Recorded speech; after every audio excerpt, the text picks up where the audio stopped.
Alrighty guys, what is going on? My name is Garen Belmont. How y'all doing today? It's currently 10 o'clock in the morning and I am doing my video for the dev live stream that happened last night. Now I gotta be honest with you, I was a little shocked. I did not expect them to announce as much as they did. So I'm gonna kind of rapid fire through all of these things because I don't want this video to be too long and I don't want to take up too much of your time. This is a habit that I have in other videos, and so I want to make this as short as possible. So I'm going to rapid through my notes that I have down right here.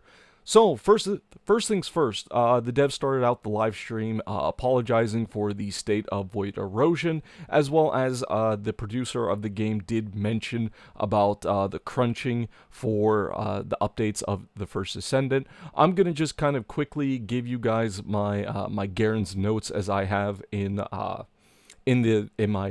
my notes. Well, personally apologizing for me right now is not enough. I need to see actual changes in the quality of content during big releases to truly accept said apology.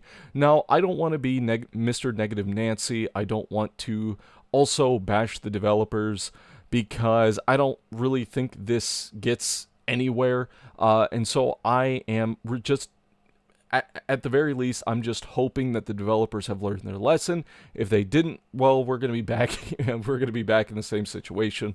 And at a certain point, people are going to lose faith, and I don't want to see that happen. I think the game is already, pretty low when it comes to player count, at least on Steam here. And so I really do think the developers need to turn things around. But either way, now let's talk about the big stuff, the coup de grace. So the developers started out after the apology. They talked about the policy changes for the way they're doing updates. So the March update will now be called Season 2, Episode 2 Beyond the Void. This update will have the same content and quality of life that was announced during the Season 2 reveal. Season 3 will now be in summer for the 1-year anniversary of the first Ascendant. Monthly updates will be similar scale to previous seasonal updates, and this includes stuff we've been dreaming of, which is something that the producer had mentioned. Now, I gotta be honest with you, that's some big shoes to fill. The producer coming out and saying, things we've been dreaming of. And really, what have we been dreaming of? Well, that's kind of hard to say because you have so many people kind of wanting different things. So I'm really curious on what this actually means and what Season 3 will look like. We're still quite a bit away because the way it works is the developers made it so now Season 3 is going to be later on in summer, like I said before.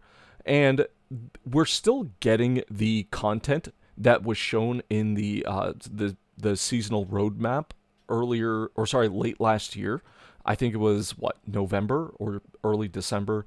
No, I think it was late November because early December was the actual update. But either way, so the only thing that's getting pushed back is the naming of seasonal content. So we're still in Season 2, and we will still be in Season 2 with the March update, but this time around, they're just naming things differently, and they're also kind of adjusting the way they release content. So they're going to have monthly content updates, and these content updates are going to be in the same realm as previous seasonal updates. And we're still having things separated, so it's not going to be one massive content update when March comes out. It's going to be separated, so we're going to be getting things like the new Descendant in March, and then in April we're going to be getting our Ultimate Descendant, so very similar to what we have now. So I did also put a side note. This is something that the developers did mention real quick, and that is the battle pass new battle pass will be releasing in the March update, so keep that in mind. And I also have little Garen's notes, little Garen's tidbits. This is pretty bold thing to say considering how things have been going, and I doubt it, but I'm ecstatic. I'd be ecstatic to be proven wrong. Basically, what I'm trying to say is this is a lot for them to say considering how things have been going and the decline of the player base. But I would be very happy to be proven wrong, and so I'm gonna keep my expectations neutral. I'm not saying that they can't fill these shoes. Actually, I did say they can't. I doubt it, but it's just a matter of we're gonna have to wait and see. Keep in mind, I was also really tired when I wrote these notes, so keep that in mind. So season 2 update 2 Beyond the Void. They showed off Serena, so I'll have a picture of Serena up on your screen right here. She actually looks pretty cool. I really like her design. She has kind of like a phoenix motif, which goes in tandem with the fact that she is a fire descendant, and she will be our first female fire descendant in the game, as well as she can apparently fly. So think Zephyr from Warframe, or Hildren from Warframe. I feel like it's going to be something similar to that. Maybe more so Zephyr than Hildren, because Hildren does have her exalted weapon, but we'll have to wait and see for that. And the developers did say that there will be a showcase like skills and skins in the March dev stream. So let's talk about the Ultimate Descendant. So I'm very surprised they actually showed this off, but they did show off the next Ultimate Descendant and who it will be. We all you could tell as soon as you see him, but it will be Ultimate Blair. This is one of the Ultimate Descendants a lot of people have been asking for, so I'm really happy to see he's finally coming. I'll be honest with you, I thought he was coming in Season 1, but apparently I was wrong twice. Because I thought he was coming in Season 2 as well. You keep saying it's gonna rain every day until it finally rains. It's like, oh man, I knew it. Ultimate Blair is sporting a super cool design. Honestly, I think he has one of the coolest designs of any Ultimate Descendant. He looks very unique and very interesting compared to other Ultimate Descendants. Now, originally I thought this was going to be his ultimate skin, but it does seem like this isn't going to be his ultimate skin, and this is actually going to be his base look, because usually when the developers release or show off an Ultimate Descendant first, they show off their base variant, and then during kind of like the big dev reveal stream of all of the content, they usually will show off the ultimate skin. Very similar to what they did with Ultimate Freyna, Ultimate Volby, and Ultimate Sharon. He will be released in April, so he won't be, unlike Ultimate Sharon, he won't be coming out when the update first comes out. I think this is fine just because, unlike Season 2, unlike earlier in Season 2, I should say, with Episode 1, we don't have 2 Descendants coming out. Well, I mean, everything's kind of all wibbly-wobbly now. Before the change, we were getting two new Descendants as well as an Ultimate Descendant, so we still had Innis to look forward to, but now, because they're kind of expanding Season 2, we're going to be getting him a little bit later, but again, I think that's fine considering we are getting Serena. And then they also talked about Blair's storyline, and it's going to have a more comedic tone, which does fit his character. He's a very comedic character and likes to make a lot of jokes and be funny and stuff, so I think that makes sense. Now, they also showed off the new doggo that's going to be coming, and it's going to be a Labrador, and it's going to work just a slight bit different than the sheepdog that we currently have now. You're not going to have auto dismantling, but instead, the Labrador is going to be able to rack up and store ammunition, which I don't know how I feel about. I feel like this is kind of like a half-assed response to the ammo economy, but we'll just have to wait and see. Next up is going to be the Arche tuning system.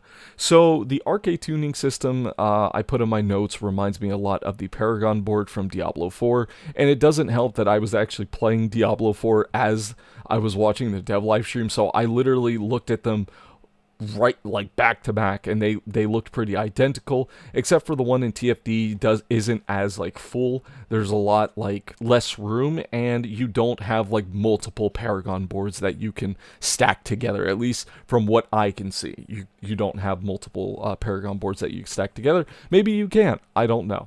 We'll have to wait to get our hands on the system to actually see. And basically what this system does is very similar to the weapon core system, kind of furthering our weapons and making them more powerful.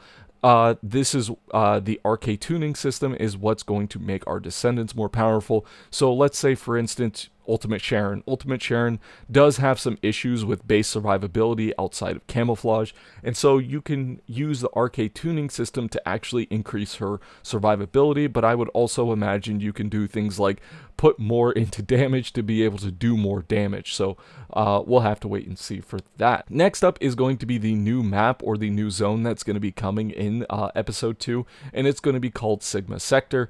Now, I kind of stopped my notes right here because I think I got like too tired, but I do remember some stuff, and don't think they said anything very specific about the new map, but I do think that there's going to be maybe some specific things to Sigma Sector. We're going to have to wait and see. They also did talk about a new enemy type. I believe that it was called the Oblivion, but don't quote me on that. Again, I kind of stopped my notes here because I didn't, again, I fell asleep, or I was getting tired and I fell asleep. Either way, so there was also some other things that they talked about. They also talked about some the hotfixes that are going to be coming February 13th as well as February 20th.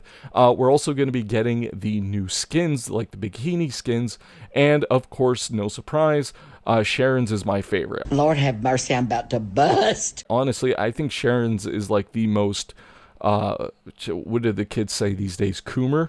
I think Sharon's is probably the most coomer.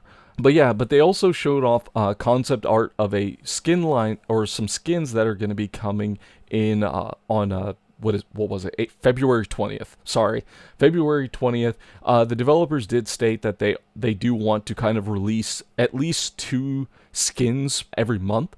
So we're going to be getting a lot more skins, but they also did say keep in mind things like holidays and stuff like that, that some things might get in the way of that or interfere with that. So just keep that in mind. We might have some months where maybe we only get 1 skin instead of 2 because the developers are on holiday or vacation, which I think is completely fine and completely understandable. Pretty much it for the live stream. They also did show off a new roadmap to kind of go with the changes to the update schedule and how things are working and how things are named. And so I'll put that up on screen right now. And overall, I just kind of want to add my comments. So I think, considering the fact that the community has been a little has been frustrated with void erosion, I think this was kind of like a great thing for them to announce so quickly and show off things like Ultimate Blair, like Serena, showing off the Arche tuning system. I don't know how people feel about the Arche tuning system, especially coming after the weapon core system. It makes sense that we're getting a system to kind of boost Descendants, to kind of make everything equal. Hopefully it's not as grindy as the weapon core system, but we'll just have to wait and see how things are going to be working in that front. Overall, I have to say I'm pretty happy with the dev stream. They showed off a lot more than I thought they were going to show off, and I think it was honestly for the best, because things were starting to look a little grim, but the developers did reassure us that they were going to continuously update the game and that they had no plans of abandoning TFD. But that's not to say, but that's just the developers.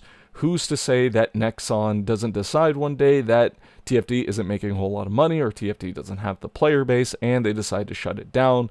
And that would be the worst case scenario. I'm hoping they don't, because I do think the developers can turn things around. It's just a matter of them understanding things a lot better, such as adding challenging content, grind, and all of those things, as well as reworking that new player experience to make it so that new players are more engaged and more interested early on, to kind of get them to that endgame content.